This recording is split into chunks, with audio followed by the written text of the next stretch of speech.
নমস্কাৰ friends, welcome to my YouTube channel নতুন blog. আজি মানে ৰাতিপুৱাৰ পৰাই পূৰা বৰষুণ আৰু কি ক'ম, তাত একবাৰ নাজাৰা পূৰা বৰষুণ।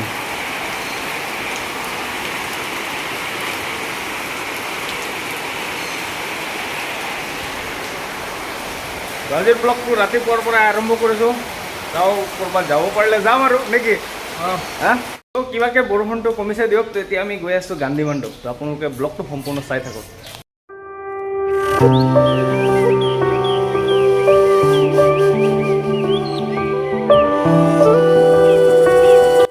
চ' গাইছ, আমি ফাইনেলি সোমাই আহিলোঁ গান্ধী মণ্ডপৰ ভিতৰত। এণ্ট্ৰি ফিজ মাত্ৰ 20 টকা আৰু সোমাই প্ৰথমতে যঁতৰ পাব, কিন্তু ইয়াত নধৰিব।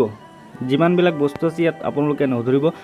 জনামতে গান্ধীজীৰ প্ৰথম ভ্ৰমণ আছিল 1929 চনত আৰু শেষ ভ্ৰমণ আছিল 1946 চনত। এই গান্ধী মণ্ডপ 1970 চনত শ্ৰীমতী ইন্দিৰা গান্ধী আৰু অসমৰ প্ৰাক্তন মুখ্যমন্ত্ৰী বিষ্ণুৰাম মেধিয়ে উদ্বোধন কৰে। এই পাহাৰখন 0.34 বৰ্গ কিলোমিটাৰ দৈৰ্ঘ্যৰ হাৰণীয়া পাহাৰ চহৰখনৰ 8খন সংৰক্ষিত বনাঞ্চলৰ ভিতৰত অন্যতম আৰু 15খন পাহাৰৰ ভিতৰত এক অন্যতম।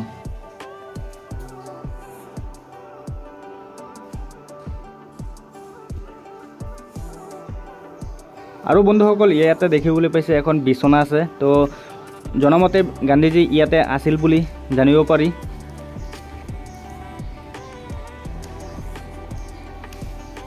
আৰু এইফালে চাওক এযোৰ চেণ্ডেল আছে।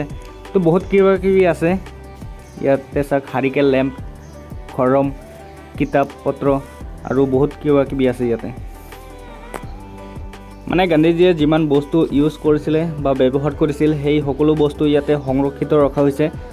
চ' বন্ধুসকল, আপোনালোকে এবাৰ আহক, ইয়াৰ পৰা বহুতো নজনা কথা জানিব পাৰিব আৰু শিকিব পাৰিব। চ' বন্ধুসকল, এই ঘৰবিলাক চব একদম ৰিয়েলৰ নিচিনা লাগি আছে, কিন্তু এইটো সজাই ৰাখিছে। আৰু এইটোৰ নাম হৈছে সেৱাগ্ৰাম আশ্ৰম।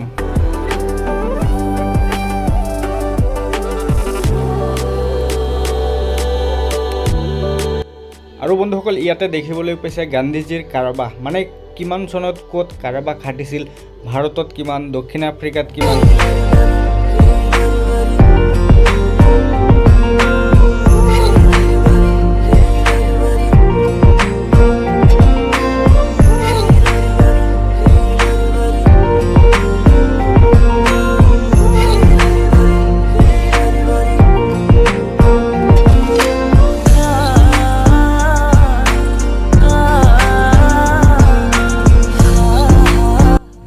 চ' গাইছ, আমি আহি পাইছোঁ বাহিৰত আৰু ইয়াত চাওক বান্দৰে পূৰা খেলি আছে। তো ইয়াত চাওক বাহিৰৰ নাজাৰা। তো ইয়াতে 2 অক্টোবৰ তাৰিখে বহুত ডাঙৰ এটা প্ৰগ্ৰাম হয়, গান্ধী জয়ন্তী দিৱস হিচাপে পালন কৰা হয়। তো চাওক বাহিৰৰ একবাৰ নাজাৰা কিমান ধুনীয়া।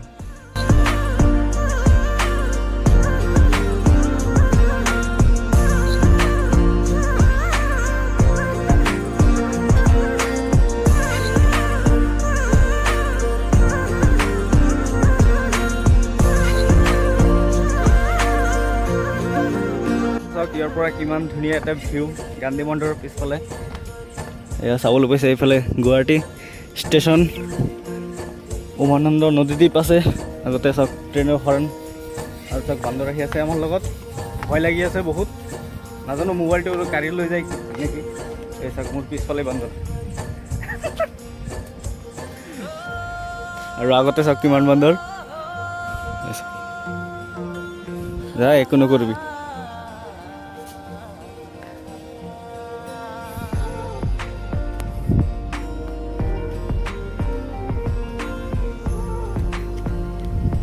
বান্দৰ মামা।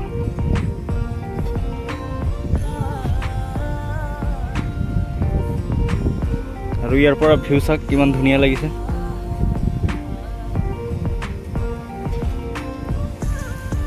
কেমন লাগছে? আৰু দেখো বান্দৰে কি কৰছে। ওই যাবলৈ দিবি নে খেদিবি? এনেকৈ যদি আপোনালোকে গান্ধী মণ্ডপৰ পৰা নামি আহে, বাইকৰ ষ্টাৰ্ট নিদিলেও চলিব। চাওক আমাৰ গাড়ী ষ্টাৰ্ট বন্ধ, এনেই গৈ আছে।